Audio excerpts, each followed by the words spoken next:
En estas épocas donde todos los días se agitan la muerte de la ideología, hemos instalado este grito donde las ideas no han muerto, nuestra memoria no está pisoteada, nuestro pasado nos da orgullo y nuestro presente es esta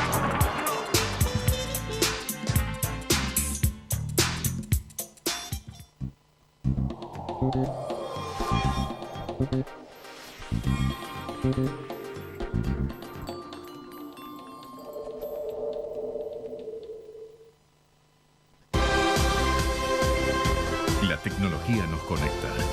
La solidaridad nos une. Banco Credicop Cooperativo. La banca solidaria.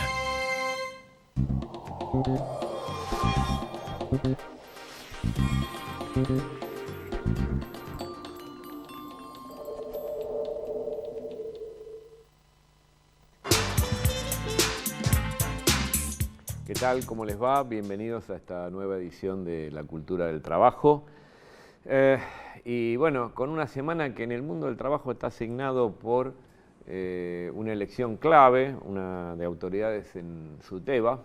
Los docentes eligen una nueva conducción por 4 años y una elección que de alguna manera se ha nacionalizado y se ha tornado una cuestión altamente de alto contenido político, ¿verdad? Los docentes van a decidir quiénes conducen el destino de su gremio y ustedes saben que en el medio de un conflicto que todavía no ha cerrado, el gobierno insiste con ese 19% y un ajuste de cláusula gatillo, lo que se llama cláusula gatillo. Y bueno, el gremio obviamente no lo está aceptando y una paritaria nacional que el gobierno se niega a dar, entre otras cosas porque pretende que los gobernadores sigan pidiendo al gobierno central cuando no les alcanzan la plata para los salarios docentes. Cuando si se aplicara la ley, como defiende el compañero Baradel y toda la conducción, si esa ley se aplicara, cada gobernador ya tendría asignado un costo necesario, un dinero necesario para pagarle a los docentes. Así que bueno, y además asignada por una elección que es la nuestra, la de los telefónicos, que también elegimos conducción para los próximos 4 años. Hugo, ¿cómo te va? ¿Qué tal, Claudio? Buenas noches. Bienvenidos una vez más a La Cultura del Trabajo. Y sí, Claudio, una elección de SUTEBA. Vos dijiste, eligen una nueva conducción o ratifican la actual, hay que ver eso. Y está politizada en términos del gobierno actual. El enemigo que tiene hoy enfrente el gobierno, el enemigo que se planteó, es Roberto Baradel. Y se mediatizó bastante la polémica de la paritaria docente. Porque los docentes realmente tienen la razón. Un salario, un aumento, mejor dicho, del 19% es una miseria. Teniendo en cuenta la inflación acumulada que viene desde que asumió Mauricio Macri, la devaluación, los ajustes, los despidos. Pero ¿sabes qué le hacen? Es una cargada. Le hacen una trampita, le dicen, no, después la ajustamos. La cláusula gatillo. Acordate que en los 70... Bueno, mentira. Vos no, porque son muy parados. No, discúlpame. Yo me acuerdo de los 70, cuando se hablaba de cláusula gatillo, ¿no? La cláusula gatillo actualizada automáticamente con la inflación. Le hace una pequeña trampita, dicen, te doy el 18, ¿sí? Y después te ajusto mes a mes. Ya perdiste. ¿Quién plantea, no? También cuánto se va a ajustar mes a mes en una cláusula gatillo? Ya, ahí está la discusión. No, y además ya arrancás, por lo menos ya perdiste los 30 días hasta el ajuste, ya te los comiste. Esa inflación ya te la comiste. Y un aguinaldo también entre medio. Y un aguinaldo entre medio te Entonces vos fíjate, claro, lo que aparece como una cuestión de decir, qué bueno, che, le ajustan mes a mes. En realidad lo que piden es arrancar perdiendo y seguir perdiendo mes a mes los 30 días que tardan en ajustarte. Realmente inaceptable desde todo punto de vista.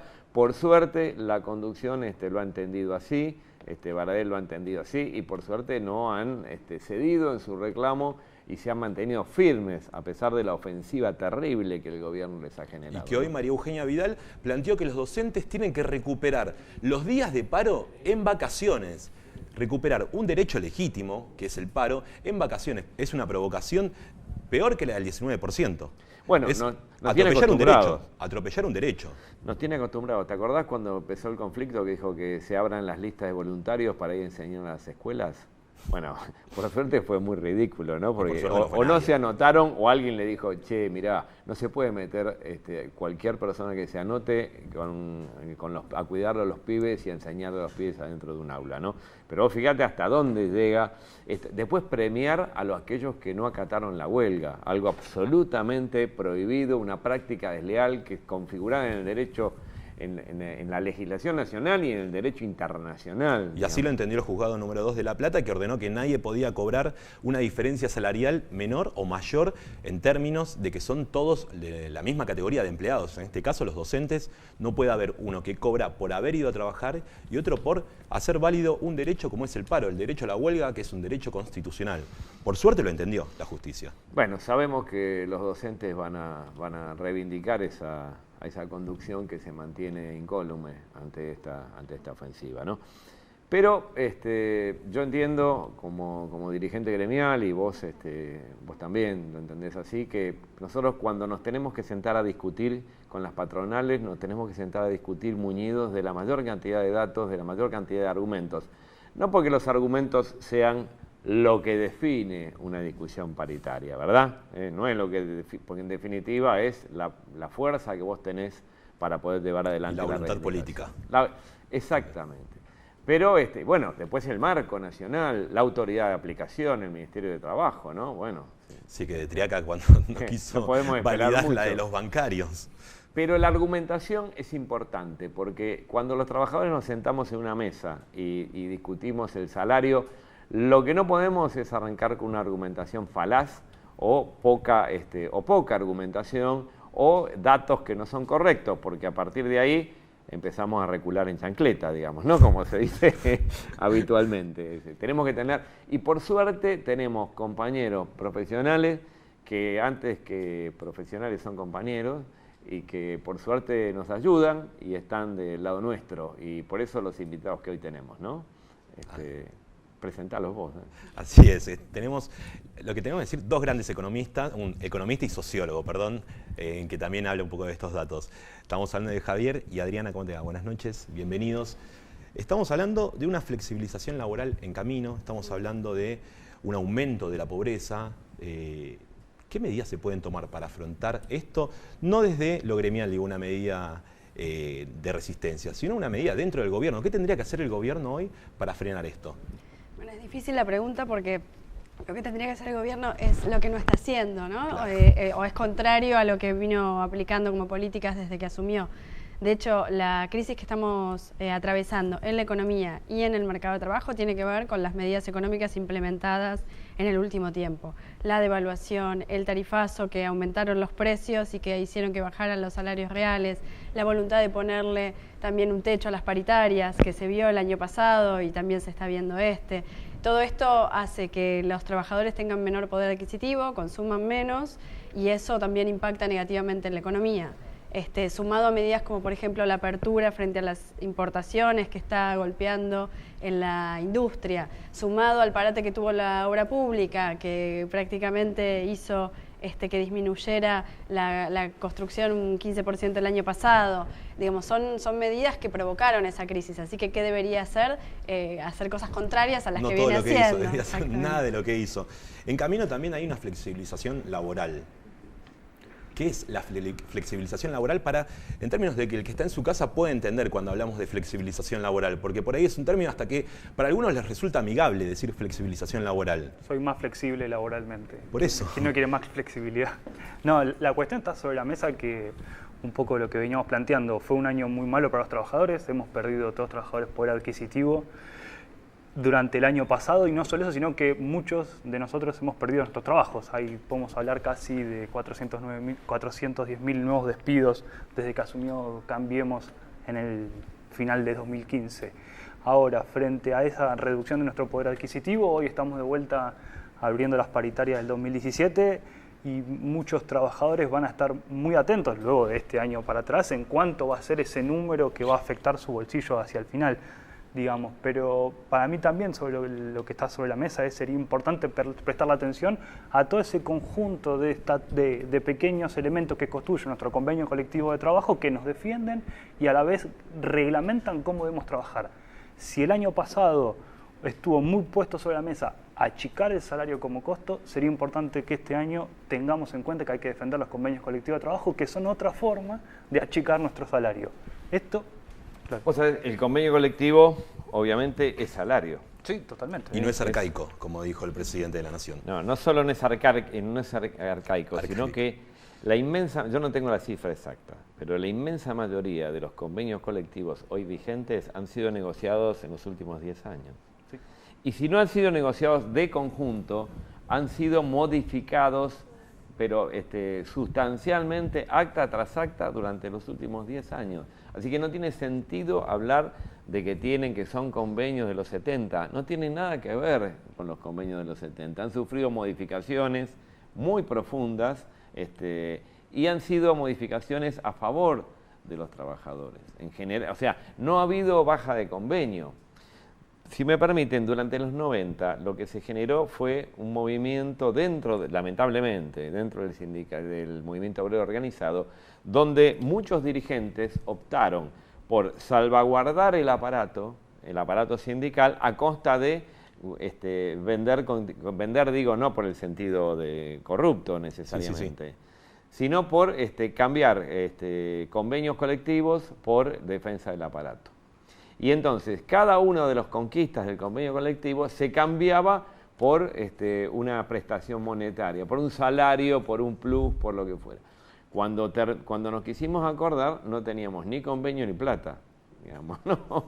Bueno, a ver, ¿cuál va a ser el movimiento que vamos a tener en este momento? ¿Defendemos los convenios a rajatabla porque son conquistas y derechos adquiridos? Nosotros entendemos que sí. Pero coincido con lo que vos planteás, que estamos hablando de salario indirecto. Lógico. Y que una de las preocupaciones, digamos, podemos hablar de que desde que asumió Cambiemos ha habido una especie de alianza de sectores dominantes que llegaron al 2015 diciendo, bueno, apoyamos este gobierno, necesitamos todas estas medidas.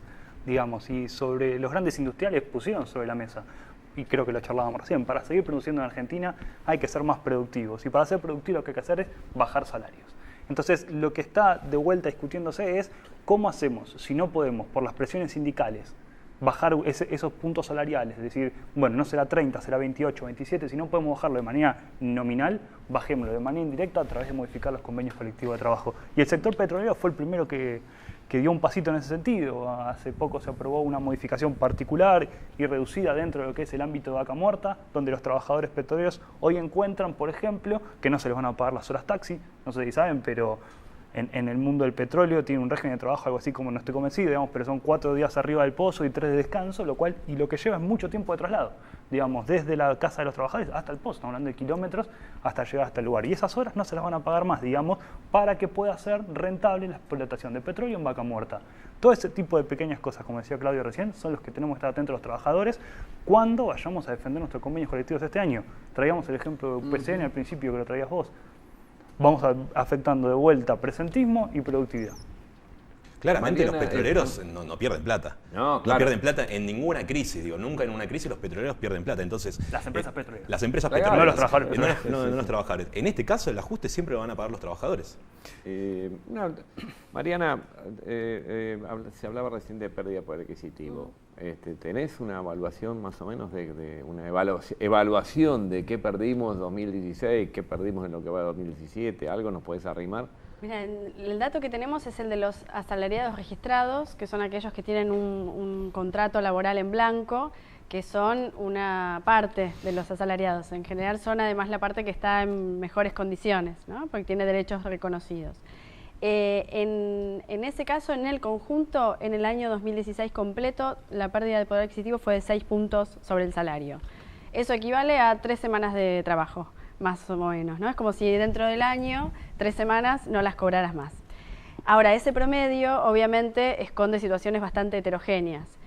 Hay ramas que perdieron bastante más, ramas que perdieron un poco menos, todas perdieron. No hay ningún caso que hayamos encontrado de trabajadores que hayan podido tener una mejora salarial en el 2016. Sí hay distintas realidades. Y en ese sentido, un dato también para resaltar es que junto con la pérdida de poder adquisitivo de salario se registró una mayor desigualdad. si uno mira qué le pasó a los ocupados de los deciles de ingreso más bajos, o sea, los que tienen más bajos salarios o más bajos ingresos en sus trabajos. Por ejemplo, si tuvieras que hablar de promedios, por ahí para que el público pueda saber de qué salarios estamos hablando. Bueno, a ver, estamos hablando de salarios que pueden estar por abajo de 2.000 pesos en el caso del decil primero. Ajá, bueno, pero muy bajos, estamos muy bajos. hablando del extremo. Pero digamos, en general, cuanto más abajo el salario, mayor la pérdida de poder adquisitivo, entre el 2015 y el 2016.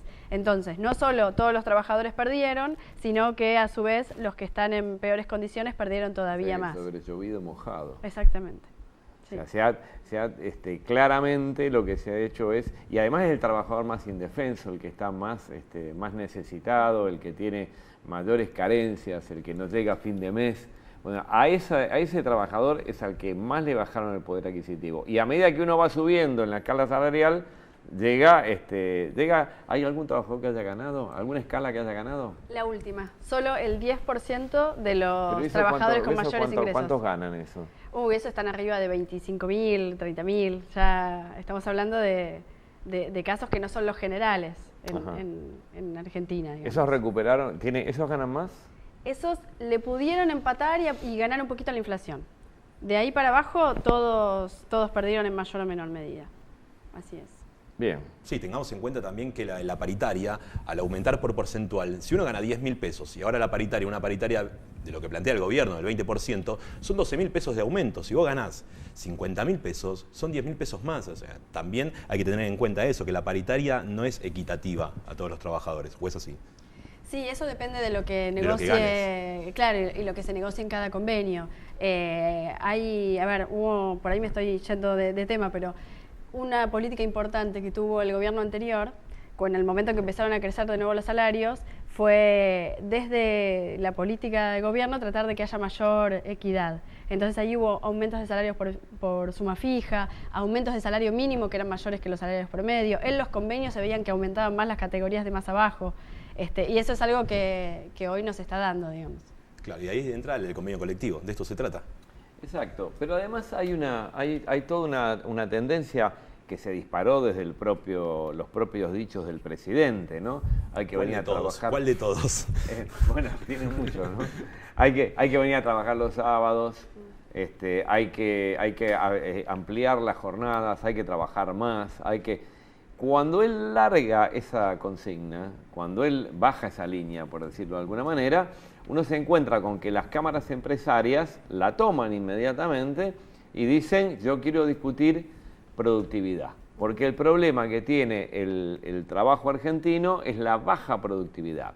Cuando uno se pone a hablar con los representantes empresarios, se encuentra con que en realidad no están hablando de productividad, que uno podría definir como lo que yo puedo producir en determinado tiempo, ¿verdad? Yo produzco en determinado tiempo.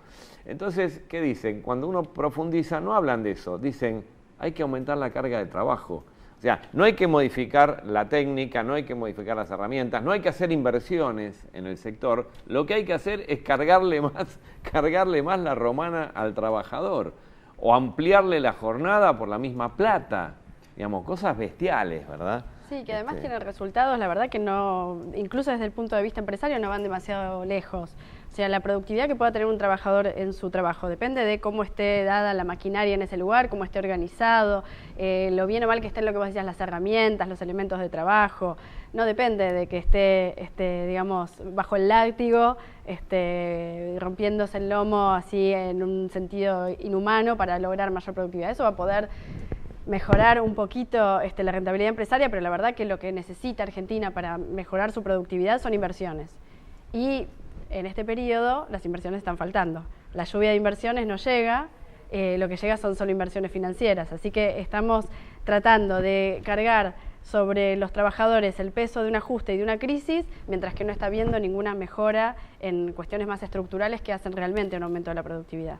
Permíteme, Claudio, con lo que vos decías recién, digamos. Vos decías, bueno, los sectores empresarios recogen lo que pone el gobierno sobre la mesa, que el problema de la productividad son los trabajadores. Yo te diría que esto es al revés.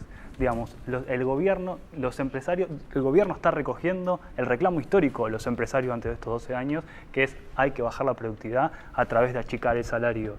Y Y permitime que esto parte también de un diagnóstico principal. ¿Cuál es el problema en los últimos 12 años con el modelo productivo de este país? El problema para este gobierno son los trabajadores.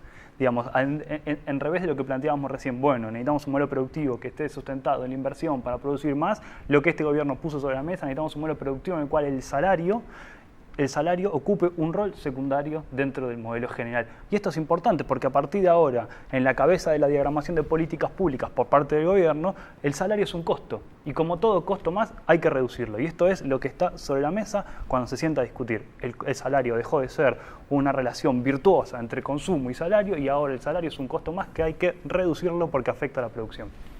Bueno, precisamente tenemos algunas preguntas que nos llegan de nuestros televidentes en base a esto. Por ejemplo, Ariel de Lanús pregunta, ¿cómo en los 90 van a intentar imponer la flexibilización laboral por ley? Después también otra pregunta que nos llegó es, ¿están buscando que la situación empeore para justificar ese cambio? En realidad todo esto va a depender. También sacamos un informe hace poco. Detrás de todos estos datos que vamos diciendo, lo que aumenta claramente es la conflictividad social. Digamos, a cada punto de despido que aumenta, cada punto de desempleo, cada punto que se pierde, aumenta atrás de eso la conflictividad social. El tope lo van a poner claramente la sociedad argentina a través de sustituciones organizadas como son los sindicatos. Los sindicatos van a tener que ver cómo pueden empezar a levantar y defenderse y organizarse frente a este avance. Que quieren ir hacia ahí, yo estoy convencido. Que quieran así, estoy convencido. El resto va a depender de la capacidad política que tengan las conducciones gremiales y los sindicatos en su conjunto de defender lo que se ha conquistado hasta el momento. Claudio, vos, a ver, por ahí vos me vas a corregir en este sentido. ¿Es posible para los gremios, sin una conducción política o sin una conducción dentro del gobierno, en este caso sería el Congreso, defender esto? Mirá, los gremios, de hecho, hemos defendido en cualquier circunstancia, aún en la dictadura. O sea, aún con los gremios intervenidos, el movimiento obrero resistió y resistió a capa y espada. Que esto se sepa o no se sepa, ¿no? Es tal vez un debe muy grande que hay en la historia argentina. O una intencionalidad de ocultarlo. Sí, o ambas cosas, digamos, ¿no? Pero los gremios hemos resistido en cualquier circunstancia y lo seguimos haciendo, ¿sí? El problema cuando uno habla de los sindicatos es el grado de efectividad que los sindicatos puedan tener en la pelea. Y ese grado de efectividad depende de las conducciones, ¿sí? Y depende también del marco político que uno tenga, ¿sí? Tal vez uno podría decirle en general al movimiento obrero argentino organizado que tiene una relación de mutua dependencia o de dependencia fuerte hacia el Estado. Y eso también es cierto, pero también es cierto que en esa forma han logrado conquistas se han logrado conquistas muy importantes. Depende de que el movimiento obrero se dote de un programa, o sea, que nosotros podamos generar un programa de futuro que trascienda lo meramente sindical, económico, reivindicativo. O sea, no solo lo corporativo. Por eso se habla tanto de la importancia de la unidad del movimiento obrero. La unidad del movimiento obrero es la unidad de un programa, o sea, que se hace a través. Si no hay programa, no hay posibilidad de trascender lo meramente reivindicativo. Para poder generar poder, valga la redundancia, tenés que decirle a la gente hacia dónde tiene que ir, por qué tiene que ir y la posibilidad que tiene de lograrlo. De lo contrario, el pasado puede ser muy interesante para recordar, pero no genera militancia y no genera poder. Y este es el problema que tenemos hoy en el movimiento obrero en general, me incluyo desde la propia central, desde la propia CTA, porque después la unidad no puede ser una cuestión de hombres, de subjetividades, tiene que ver con que vos dotes, te dotes de un programa, si no lo contrario es voluntarismo, donde todos tenemos ganas, todos somos militantes, todos nosotros militamos toda la vida, podamos o no podamos lograr las cosas y lo vamos a seguir haciendo. Pero el asunto es cómo vos llevas al conjunto a una pelea, y el conjunto va a una pelea si la puede ganar. Si no la puede ganar, no. Nosotros somos los que vamos para adelante independientemente de los programas, ¿no?